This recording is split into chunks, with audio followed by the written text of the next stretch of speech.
என்னாச்சு இவளுக்கு? மூளை கீழே குழம்பி போயிட்டா என்ன? வீட்டுக்குள்ள கடந்து இப்படி ஓடிக்கிட்டு இருக்கா? ஏட்டி மலரு மலரு. சொல்லுங்க தே. நில்லு டீ. எல்லாம் முடியாது தே, நீங்க அப்படியே சொல்லுங்க. டி ஒரு மாமியாக்காரி நில்லுங்க, நிக்க முடியாதுங்க, நில்லுடி. ஏன் தே இப்ப எதுக்கு என்ன தொந்தரவு பண்றிய?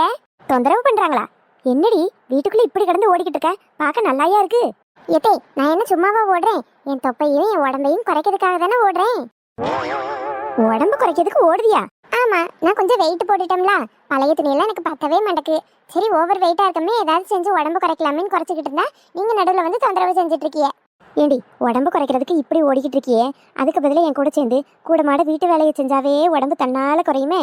மாடிப்படி ஏறி இறங்கி அதெல்லாம் சுத்தம் பண்ணலாம், தெரு பைப்புக்கு போய் நல்லா தண்ணி குடம் தூக்கிட்டு வரலாம், குனிஞ்சு நிமிந்து நல்லா வீட்டை தூத்து பெருக்கலாம். வாஷிங் மிஷின் இருக்குன்னு துணியை கையால் துவைக்கவே கிடையாது, துவைச்சு நல்லா குனிஞ்சு நிமிந்து அலசலாம்.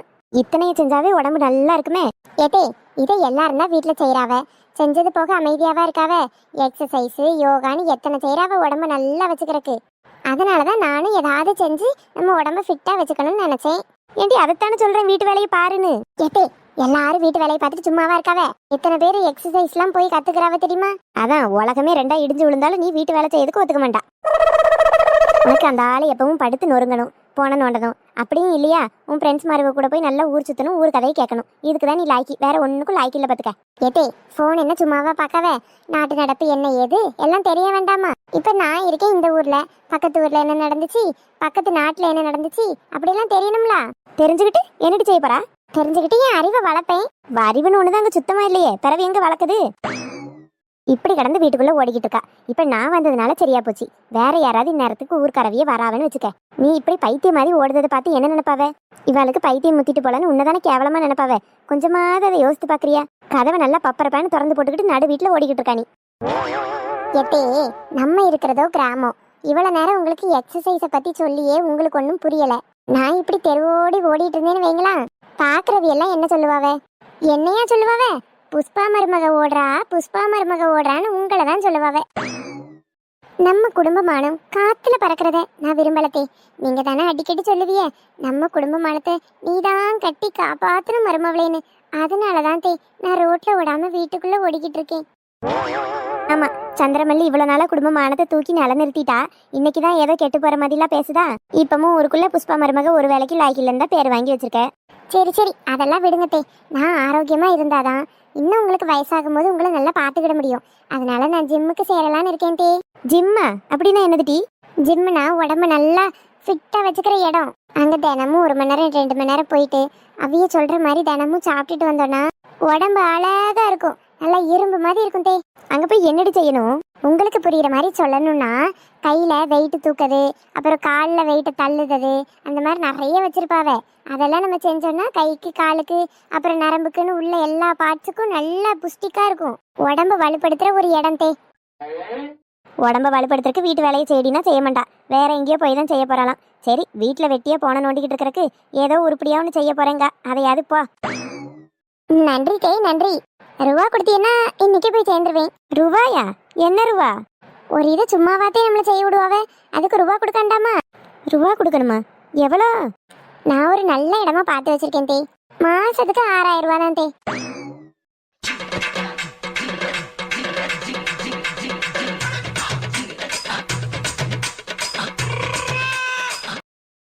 எதே வாயை மூடுங்க தே. வாயை திறந்துச்சு கொசு எதாவது உள்ள போயிட போகுது. என்னாச்சு தே? நெஞ்சு வலிக்குது டி. ஐயோ கடவுளே, எங்க அத்தைக்கு நெஞ்செல்லாம் வலிக்குதா? இதுக்குதான் தே நீங்களும் முதைய ஜிம்ல சேர்ந்து நல்ல உடம்ப தெம்பா வச்சிருந்தீங்கன்னா இப்படி ஏதாவது வருமா? ஒன்னும் பிரச்சனை இல்லை தே. உங்க வயசுக்கு தகுந்த மாதிரி ஜிம்ல ஏதாவது சொல்லி தருவாவே, நம்ம 2 பேருமே போய் சேர்ந்துக்கிடுவோம். அடி எருமக்கடா, நீ 6000 ரூபாய் அதுக்கு கொடுக்கணும்னு சொன்னதை கேட்டுதாண்டி நெஞ்சு வலியே வந்துட்டு. என்னத்தே சொல்றியே? பிறகு 6000 என்ன உனக்கு மரத்திலேயே காக்கிது? கேட்ட உடனே மருமக கேட்காலேன்னு பறிச்சு கொடுக்கறதுக்கு 6000க்கு எவ்வளவு கஷ்டப்பட்டு உழைக்கணும்? எல்லாம் ரூபா தானே, சும்மாவா வருது? 6000 ரூபாய் கொடுத்து அங்க போய் வெயிட்ட தூக்குவாளாம். இங்க கடந்து இருக்கிறத பாருடினா பார்க்க மாட்டாளாம். அதெல்லாம் ஒன்றும் போவாண்டா, உனக்கு வெயிட்டு தானே தூக்கணும். அப்படி தூக்குது மாதிரி என்ன வேலை வீட்டுல இருக்கோ எல்லாத்தையும் உனக்கு தாரையும் தூக்கிட்டே இரு. எல்லாரும் போறாவதே. எல்லாரும் போனா இருந்தாலும் நீயும் போயிடணுமோ? உனக்கு இருக்க வேலையை பார்த்துட்டு பேசாம வீட்டுல கடை. ஆமா எத்தே, நம்மள மாதிரி மக்கள் வருவாவன்னு நம்பி தானே ஜிம்காரங்கெல்லாம் ஓபன் பண்ணி வச்சிருக்காவே. நம்ம போலன்னா அவங்களுக்கு வருமானம். ஆமாண்டி, எல்லா மக்களும் அந்த சிம்முக்கு போயிட்டு தானே இருக்காவே. உன்ன மாதிரி வீட்டு வேலையெல்லாம் செய்யாத சில கழுதையில் சுத்திக்கிட்டு இருக்க மாத்தியா, அவிய தான் அங்க போய் உடம்பு நல்லா இருக்கணும்னு அங்க காசை கொண்டு போய் கொடுத்து அப்படி அங்க செஞ்சுக்கிட்டு இருக்காவ. நீ காசை ஒன்றும் அங்க கொடுக்காண்டா, அங்க கொடுக்க காசை வேணா என்கிட்ட கொடு, நான் உன் உடம்பு இரும்பா மாத்தி காட்டுதேன்.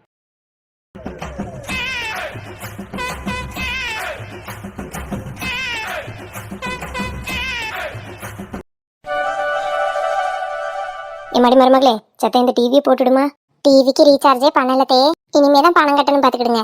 ஏமா இத்தனை நாள் ஆச்சு பணம் கட்டாமையா இருக்கு? உங்க மகன் பணத்தை கொண்டு வந்து என்கிட்ட தந்ததானே நான் கட்டியிருக்கு. என் மகனும் தினமும் எம்மா டிவின்னு கேட்டுட்டு தான் கிடக்கான். உங்க மகன் தான் அதெல்லாம் பிறவு கட்டிக்கிடலாம், படி ஒழுங்கா. போர் அடிச்சா வெளியே போய் விளையாடு பயலுகளோட, டிவியே பார்த்துட்டு இருக்க கூடாது, அது கெட்ட பழக்கங்காத. என்ன செய்ய எத்தே, உங்களுக்கு டிவி பார்க்கணும் போல் இருக்கலாம், ரூபா இருந்தா கொடுங்களா, நான் இன்னைக்கு ரூபா போட்டுறேன். ஆத்தி, இவன் நம்ம கிட்ட எல்லாம் ரூபாய் எதிர்பார்க்கா? வேண்டாம் வேண்டாம், நம்ம டிவியே பார்க்காம கிடப்போம். பரவாயில்ல மருமலையே, கிடக்கட்டும். என் மகன் சொல்றது சரிதானே, நேரமும் டிவி முந்தி கிடந்தா நல்லாயா இருக்கும். டிவி எல்லாம் பார்த்தா கண்ணும் கெட்டு போயிருமா சீக்கிரம். வேண்டாம் வேண்டாம். கிளவி அது ரூபாயை கொடுக்கணும்னா மட்டும் அது இதுன்னு படம் போடும். நம்ம ரூபாயா இருந்தா சிரிச்சுக்கிட்டே வாங்கிக்கிடும். என்ன செய்ய?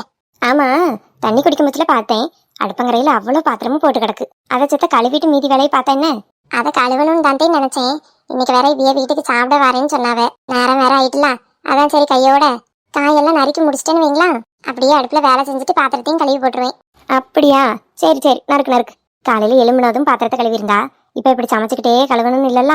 சமைச்சுக்கிட்டே கழுவும் போச்சுல அங்க அடி பிடிக்கிறா, உப்பு போட்டோமா, மிளகாத்தூள் போட்டோமா, இங்க இதை தேய்ச்சமா கழுவணுமான்னு அறக்க பறக்கெல்லாம் வேலை செய்யணும். என்னத்தே செய்ய, உங்க பேரன் காலையில காப்பி குடிக்கணும் அதெல்லாம் கொட்டிவிட்டான். அதனால சரி கையோட அதெல்லாம் தூத்து பெருக்கி துடைக்க வேண்டியதாயிட்டு, தொடச்சி முடிச்சு மீதி வேலையெல்லாம் பார்க்கறதுக்குள்ள இவரையும் ஃபோன் போட்டு நான் வீட்டுக்கு சாப்பிட வரேன்ட்டாரு.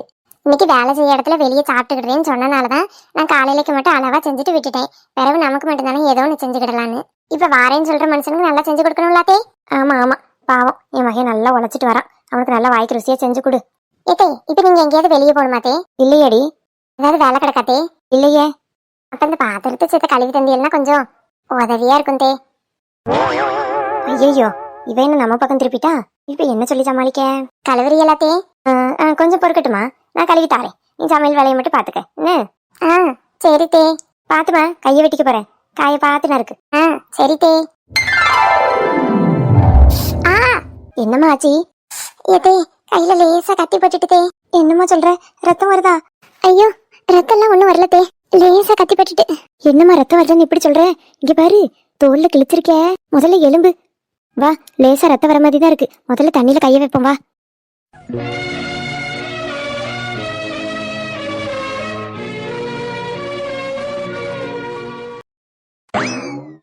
நல்லா கைய அதுல காணி மருமோளே. காமிச்சிட்டு தான் இருக்கேன். இப்ப பரவாயில்லையாமா? பரவாயில்ல தே.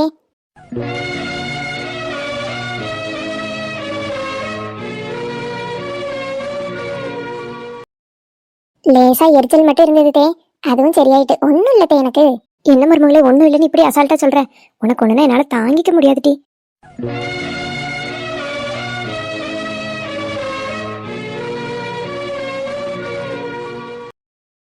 சே, நம்ம மாமியாருக்கு நம்ம மேல என்ன பாசம், நமக்கு ஒண்ணுனா துடிச்சுலா போறாவ. மடி ஆஸ்பத்திரிக்கு போவோமா? ஆம்புலன்ஸுக்கு போன் பண்ணட்டாமா? எத்தே, ஆம்புலன்ஸ்ல போற அளவுக்கு இது என்ன பெரிய அடியா? போன் எதுவும் பண்ணி தொலைஞ்சிடாதியே, வந்தாவன்னா அவ்வளவுதான், நம்மள காரி துப்பிட்டு போயிருவாவ. இதுக்கெல்லாம் போன போடுவியலான்னு. அவனுக்கு எப்படி வேணாலும் இருக்கலாம் மருமலே, ஆனா எனக்கு என் மருமக வசதி தானே.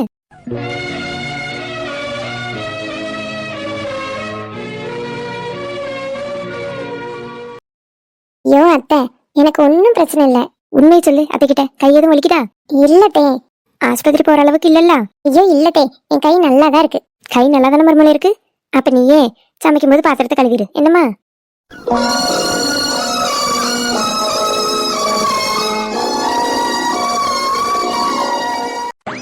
சின்ன பொண்ணு சொல்லுங்க தே, என்னாச்சு? உன்ன நான் என்னட்டி சொன்னேன், வீட்டெல்லாம் வெளியே அழகா தூத்து பெருக்குன்னு சொன்னா இல்லையா? எத்தே, தூத்து பெருக்கி 1/2 மணி நேரம் கூட ஆகலத்தே. தூத்து பெருக்குனியா? என்ன லட்சணத்துல தூத்து பெருக்குனா நீ?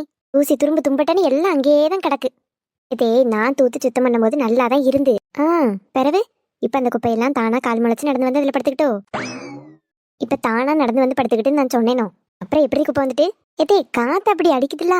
ஏத்தே, ரோட்ல மண்ணு தூசின்னு எல்லாம் கிடக்க தான் செய்யும். நம்ம வீட்ல மரம் இருக்கு, அக்கம் பக்கத்துல எல்லா வீட்லயும் மரம் இருக்கு. அதுல இருந்து இலை காயின்னு எல்லாம் விழுக தான் செய்யும். காத்தடிச்சா எல்லாம் பறந்து இப்படிதான் வரும். அதுக்குன்னு நிமிஷத்துக்கு ஒரு தடவை தூத்து பெருக்க முடியுமாத்தே? காலையில ஒரு நேரம், சாயந்தரம் ஒரு நேரம் தூத்து பெருக்குனா போதாதா? இப்ப வீட்டுக்கு ஒருத்தர் வாராவ, இந்த பிள்ளை இப்பதான் தூத்து பெருக்கிருக்கு, பாவம் காத்துல தான் குப்பையா இருக்குன்னு நினைப்பாவளா, இல்ல நம்மள தப்பா நினைப்பாவளா? மத்தவிய நினைக்கிறாவன்னு நம்ம வாழக்கூடாது. ஏன் அவிய வீட்டுல நிமிஷத்துக்கு ஒரு முறை தூத்து பெருக்கிட்டு தான் இருக்காவளோ? இங்க அடிக்கிற காத்து அவிய வீட்டு பக்கத்துலயும் அடிக்க தானே செய்யும். இந்த வாய் பேச்சுதான் ஒண்ணுக்கும் லாய்க்கில்ல பாத்துக்க. என்னதே நீங்க சொல்லுத வேலையை செஞ்சாலும் ஏசதான் செய்றிய. என்கிட்ட நின்று வாயாடாம போய் துணி துவைப்போ. மிஷின்ல போட்டு விட்டுறேன் தே. மிஷின்ல போட போறியா? மிஷின்ல எல்லாம் ஒன்னும் போடக்கூடாது. ஏத்தே, வாஷிங் மிஷின் வாங்கினதே இருக்கு, துணி துவைக்க தானே. அப்ப அதுல துணி துவைக்க கூடாதுன்னு சொன்னா என்ன நியாயம்? உனக்கு நோகாம சொகுசா எல்லாம் கிடைக்கிறனாலதான் ஒன்னும் தெரிய மாட்டேக்கு. கஷ்டப்பட்டு வேலை செஞ்சாதான் அதோட அருமெல்லாம் தெரியும். போ, வாஷிங் மிஷின்ல இனி நீ ஒன்னும் துவைக்க கூடாது, எல்லாம் கையிலேயே துவைப்போ. அந்த காலத்துல எல்லாத்துக்கும் என்ன மிஷினா இருந்து எல்லாம் நாங்க தானே செஞ்சோம். இப்ப அதனாலதான் நாங்க நல்லா இருக்கோம். எல்லாத்தோட அருமையும் எங்களுக்கு நல்லா புரியுது. இந்த காலத்து பிள்ளைகளுக்கு எல்லாத்துக்கும் மிஷின் வந்ததுதான் தப்பா போயிட்டு. மிஷின் வந்தனால சீக்கிரம் எல்லாம் வேலையை முடிக்க வேண்டியது, அந்த போனையே உட்காந்து நோண்டிட்டு இருக்க வேண்டியது. இந்த காலத்துல நீங்க பிறந்திருந்தாலும் நீங்களும் இதைத்தானே செஞ்சிருப்பிய. நான் தான் பிறக்கலையே, நான் அந்த காலத்துல தானே பிறந்தேன்.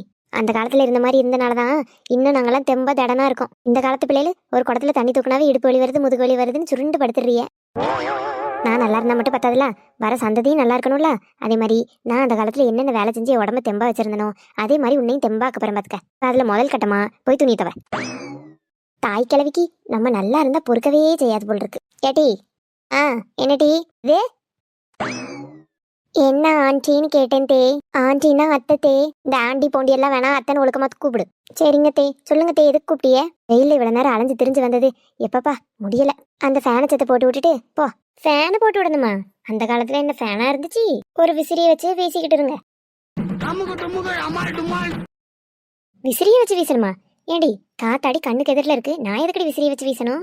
நீங்க தானே சொன்னீங்க அந்த காலத்துல வாழ்ந்த மாதிரி என்ன வாழ வைக்க போறியன்னு. அப்ப நான் அப்படி வாழ்ந்தா நீங்களும் அப்படித்தானே வாழணும். அதான் மாமியார்னு ஒரு மட்டு மரியாதை இருக்கா? துளி கூட கிடையாது. அடிக்கிற வெயிலுக்கு காத்தாடி போடக்கூடாதாமே, விசிறியை வச்சு விசிறிட்டு போறா. கொழுப்படுத்தவா. சி, தாகமா இருக்கு. இவ இன்னும் துவைக்க போயிருக்க மாட்டா, இப்பதான் துணியை தேடிட்டு கிடப்பா. கூப்பிட்டு ஒரு ஜூஸ் போட்டு தர சொல்லுவோம். சின்ன பொண்ணே, சொல்லுங்க தே. வெளியே வெயிலுக்குள்ள போயிட்டு வந்தது ஒரு மாதிரி இருக்கு பாத்துக்க. ஏதாவது நல்லா ஜில்லுன்னு குடிச்சா நல்லா இருக்கும். ஐஸ் கட்டி போட்டு ஏதாவது ஜில்லுன்னு ஜூஸ் போட்டு கொண்டு வாடி. ஜில்லுன்னு ஜூஸ் வேணுமா? அந்த காலத்துல என்ன ஃப்ரிட்ஜா இருந்துச்சு ஜில்லுன்னு நீங்க நினைச்ச நேரத்தை குடிக்கிறதுக்கு? அது மட்டும் இல்லாம அந்த காலத்துல வெளியே போயிட்டு வந்தா இப்படிதான் ஜூஸ் கேட்டு குடிச்சுக்கிட்டு இருந்தியலோ. மோரு இல்லைன்னா நீச்ச தண்ணி தானே குடிப்பிய. அதை எடுத்துட்டு வரேன், குடிங்க. இவ பண்ணியது ஒன்னும் சரி கிடையாது அம்மா. ஒன்னு சொல்லிட்டா போதும், அதே பிடிச்சுக்கிடுவா. இந்த கோதுமை வேற காய வச்சிருக்கேன், இதை மில்லில் வேற போய் அரைக்கணும். எப்படி அரைக்க? அவனா வண்டியிலையாவது கூட்டிட்டு போவா. அதை கொண்டு போய் கடையில கொடுத்துட்டு வந்துட்டுனா அரைச்சாது வைப்பான். சாயந்தர நேரம் போய் எடுத்துக்கிடலாம். மருமகளே, என்ன தே, துணி துவைக்க சொல்லியாச்சு. சும்மா கூப்பிட்டுக்கிட்டே இருந்தா எப்படி துவைக்குது? கோச்சுக்காதம்மா, நம்ம கோதுமை காய வச்சோம்ல, அதை அரைச்சிட்டு வரணும். சப்பாத்தி சுட பூரி சுடன்னு மாவு முடிஞ்சிட்டு. ரைஸ் மில்லு இருக்கு தூரமா. நீ தான் வண்டி ஓட்டுவல்ல, வண்டியில என்ன கூட்டிட்டு போயா? நம்ம 2 பேரும் போய் கொடுத்துட்டு கூட வந்துருவோம். பிறகு சாயந்தரம் போய் எடுத்துக்கிடுவோம். பிறகு வந்து நீ துணி தவ. ரைஸ் மில்லா? அந்த காலத்துல ஏதுதான் ரைஸ் மில்லு? உங்களுக்கு இதெல்லாம் வேணும்னா உரல்ல தானே கடந்து இடிப்பிய. அப்படியே இடிங்க. ஏடி, என்னடி நினைச்சிட்டு இருக்கா? இந்த வயசுல நான் உரல்ல கடந்து இடிக்க முடியுமோ? உரல் கூட நம்ம வீட்டுல கிடையாது. மேக்க தெருவுல ஒரு பாட்டி வீட்டுல கிடக்கு. அங்க வேணா போய் இடிச்சிட்டு வாங்க. வண்டியில கொண்டு போய் விட சொல்றிய? அந்த காலத்துல என்ன வண்டியா இருந்து எங்கனாலும் நடந்தானே போனிய. நடந்து போய் இடிச்சிட்டு வாங்க. ஏடி, நீ பண்றதெல்லாம் ரொம்ப அநியாயம். நீங்க சொன்னது தானே செய்யறேன். பழைய காலத்து வாழ்க்கை முறை தானே நல்லதுன்னு சொன்னியே, அதான் அப்படி சொல்றேன். சும்மா ஓவரா அதையே பிடிச்சிட்டு ஆடாதானே. பசிக்குது, சோறாவது பொங்கி வச்சியா என்ன? அரிசி ஊறதான் வச்சிருக்கேன், ஆனா சோறு பொங்க நேரம் ஆகுமேத்தே. எதுக்கு நேரம் ஆக போகுது? அதான் அரிசி ஊறிட்டுலாம் குக்கர்ல சீக்கிரம் 4 விசில வச்சு எடுத்துட்டு வா. அந்த காலத்துல என்ன குக்கராதே இருந்துச்சு, எல்லாம் சோறு வடிச்சு தானே சாப்பிட்டோம். இருங்க, உலைய கொதிக்க வச்சு அரிசியை போட்டு விடுறேன். பொறுமையா அது வேகட்டு. ஐயோ, எத்தையும் மறந்தே போயிட்டேன். பழைய காலத்துல எல்லாம் அடுப்பே கிடையாது. என்னத்தே, விறகடுப்பு தானே. நீங்க என்ன செய்றிய? விறகெல்லாம் போய் பறக்கிட்டு வரிய. ஒரு அடுப்பு ரெடி பண்ணி அதுல விறகெல்லாம் நல்லா கொளுத்தி போட்டு டீ நல்லா பிடிச்ச பிறகு அப்புறமா தண்ணியை வச்சு அதுல அரிசியை போட்டு சோறு பொங்கி தாரேன்.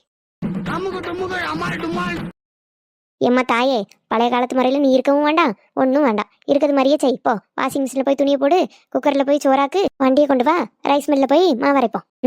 அப்படி வாங்க வலிக்கு.